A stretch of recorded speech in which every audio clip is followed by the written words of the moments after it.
Oh, there it is. Okay, good morning. Hello, ladies, gentlemen, Secretary General, people in Quebec.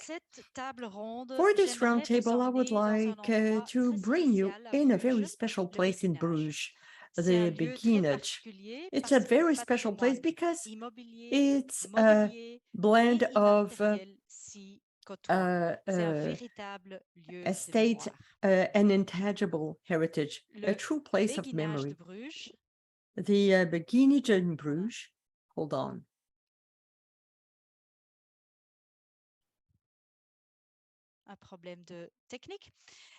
Little technical issue. So the Bruges Beguinage, known as Enclos de la Vigne or Vineyard in Dutch, originally was built in 1225. It is located in a southern part of Bruges Historic Center, as you can see here on the map. So today still, it remains an enclosed part of the city surrounded by walls and gates. This historic site raises a certain number of pressing questions. First, mass tourism versus a place of silence. The Flemish Beguinages were recognized as World Heritage Sites in 1998. Like everywhere else, the Bruges Beguinage is located in the central historic of city, as I said, inside the walled city. Two of the main intangible qualities of Beguinage is that it should be a haven of peace and tranquility, and it is always inhabited only by women. However, the Beguinage is a very popular place for tourists, and due to mass tourism, there are around 8 million per year in the small city. The haven of peace and quietness aspect is under very heavy pressure. Secondly, the question also arises as whether, after centuries, the Beguinage should be gender neutral and whether other uses are possible. Thirdly, redevelopment of monastic sites. 1/3 of Bruges city center, 1/3, is made up of religious heritage buildings and gardens in the form of existing and former monasteries, abbeys, and churches. However, the number of active monasteries can still be counted on the fingers of one hand. Religious are leaving these sites to be reassigned. And the government of the city wants to ensure that it is done in a qualitative site, and the site doesn't just enter in the real estate market. Fourthly, social pressure for the integration of renewable energies is very strong. Residents and political decision makers at local and regional level believe that the heritage, even world heritage, can no longer be a reason not to install solar panels on the roofs of historic towns.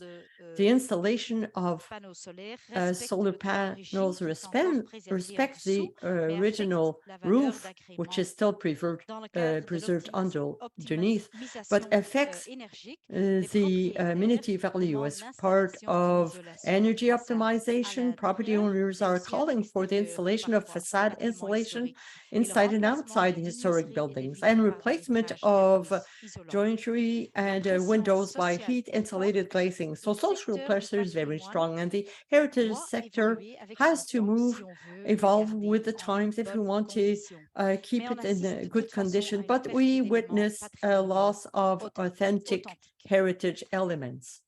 A lot of progress was already made. In 2020, the city of Bruges took over the full management of the site at the request of the sisters. We visited the site to understand well the situation. There are 40 houses on the site, to understand the situation of the houses and also the situation of the female tenants and the situation of the heritage, that is to say, the architecture. At the outset, we realized that a think tank was needed. The group is made up of municipal departments, residents, external experts. It's called the Bruges Foundation. In 2022, the city wrote a program to appoint a team of architects to draw a master plan, because we were thinking about mapping the building pathology, energy and physical optimization, and also housing standards and so on. And an inventory of building heritage, church and cloister that was begun. The think tank analyzed the universal exceptional value of Bruges, Beguinage, and the city detected gaps in its knowledge of the site's intangible heritage values.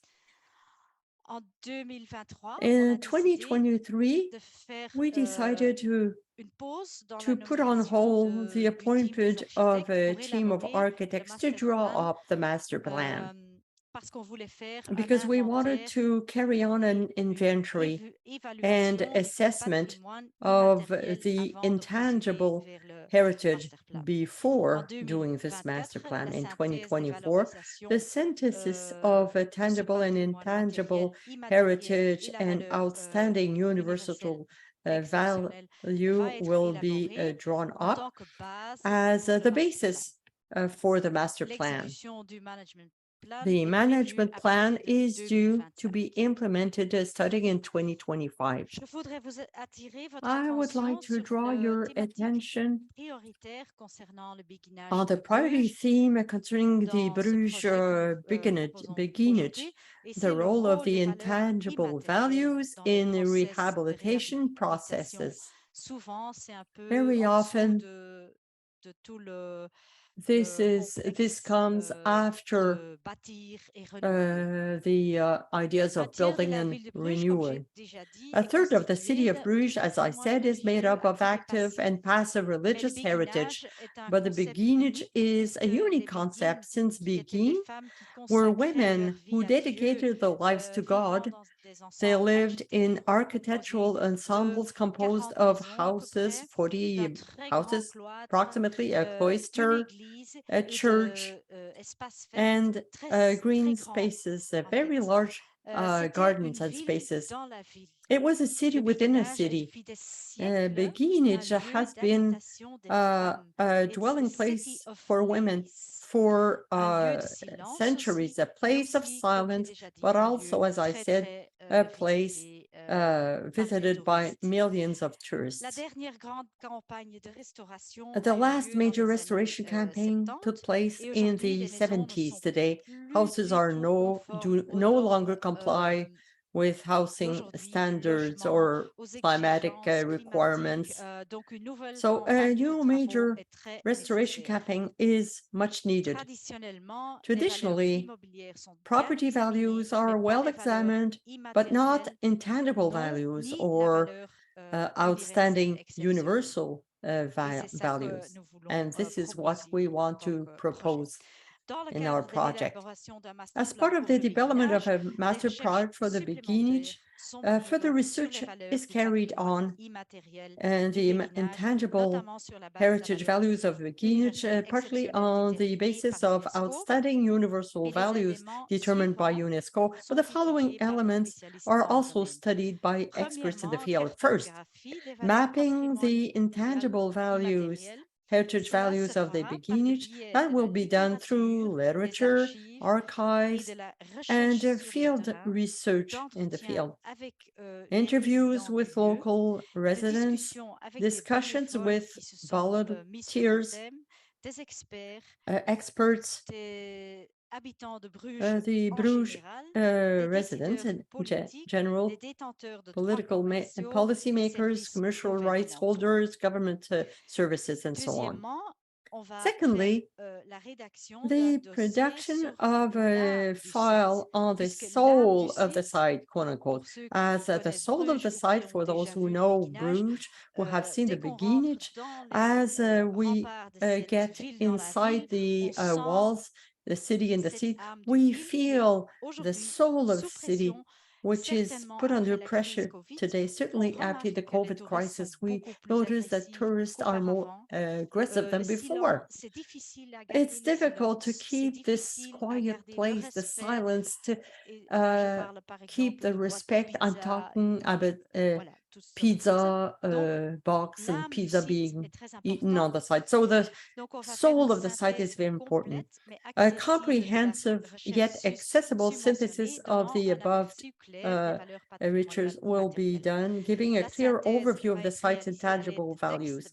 The synthesis is produced with the help of text, visual, historical material, graphics, and so on. It will require the cooperation of partners who focus primarily on the collection and interpretation of this data.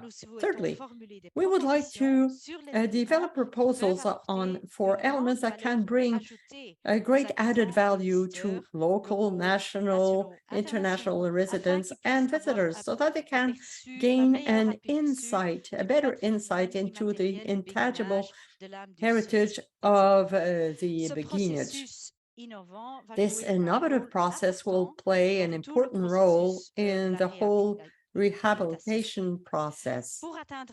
Now, to achieve this goal, we're going to develop working methodologies for mapping, evaluating, and integrating intangible heritage with other heritage values. Working methodologies to develop meaningful citizen participation in terms of vision and strategies. We feel that World Heritage is very important for our residents. We want them to be part of the process. And also, working methodologies for mapping and assessing the current significance and social dimensions for citizens. And we refer to the Augustines we have seen in Quebec City, which for us can be compared to. How can residential space coexist with mass tourism? And I want to think about how to deal with a historical monopoly, traditionally for female. This traditionally was always for one gender, women. Finally, there are also difficulties associated to sustainable conversions, such as solar panels and energy renovations for historic buildings. In October 2022, the regional government decided that solar panels could be installed anywhere without planning permits, including on listed monuments. But the city council has decided that solar panels in the historic center of Bruges can only be installed if they are not directly visible from the street. So only in the back where they are not visible. A framework of agreements and a solar map have been drawn up for this purpose and also to inform our citizens. Alternatives are envisioned for property owners who are unable to install solar panels because of the excessive visual impact and because they say that they want also to have access to that and fair justice.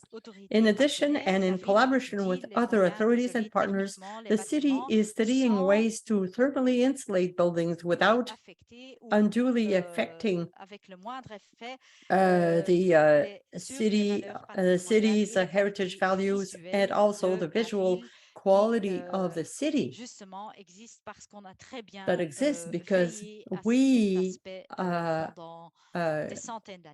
have seen and done some surveillance of this. So you find that Bruges Beguinage captures the imagination. It raises many questions on how we should treat our precious world heritage. That's why I'm delighted to share my experiences with you so that we can cherish even better our world heritage. So thank you very much for your attention.